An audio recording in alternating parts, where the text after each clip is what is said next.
Off on a rant here, but as a comedian with George W. Bush coming into office, I feel like the owner of a hardware store before a hurricane. I hate to see it coming, but I have to admit it's good for business. I'll take my shots at W, but I actually have high hopes for the next 4 years. I see George W. Bush working hard to keep the ambitions of big business and the military in check and ensure that even the lowest job pays a dignified wage. I believe he'll erase the animus that has divided Washington and bring both sides of the aisle together. I also happen to believe dogs can talk if you touch them in the right spot. And that everybody watching me tonight is happy with their body. As much as I'm willing to give Bush a chance, I'm a little nervous about his intellectual capacity. I mean, at least Clinton had his dick to think with. And you know, Clinton did a lot of thinking.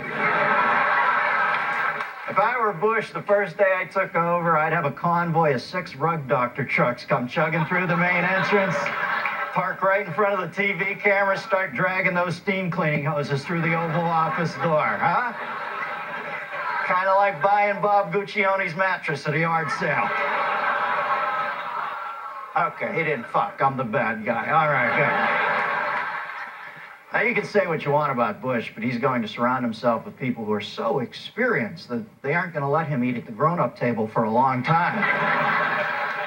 And you can't understand the great and powerful Bush without peeking behind the curtain at the clever bald man pulling all the levers, Vice President Dick, it's probably just gas, Cheney. Now, Cheney's heartbeat skips more than Richard Simmons on his way to a Ricky Martin concert.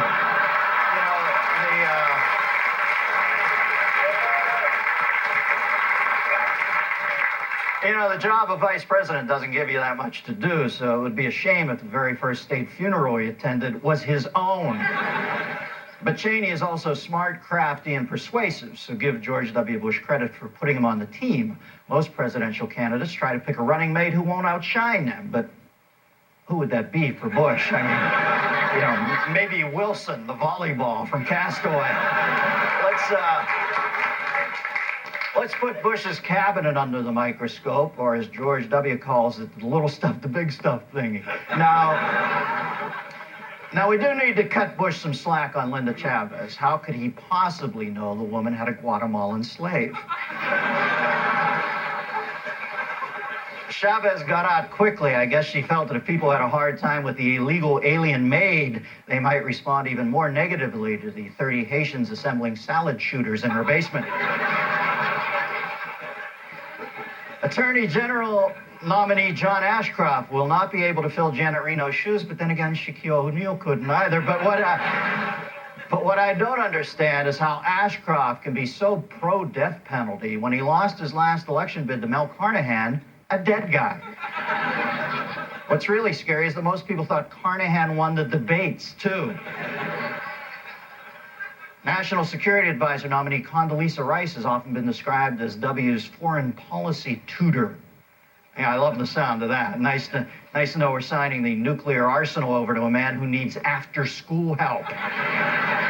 Don't you think the fact that he needs a tutor ought to be raising more eyebrows than Eminem teaching kindergarten on the planet Vulcan?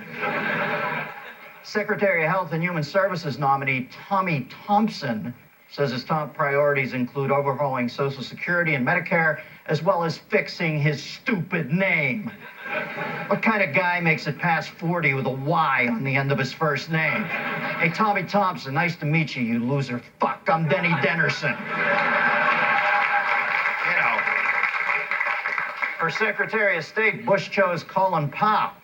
No complaints there. Nice to see that Bush picked a minority. After all, a minority picked him. All in all, George W. Bush...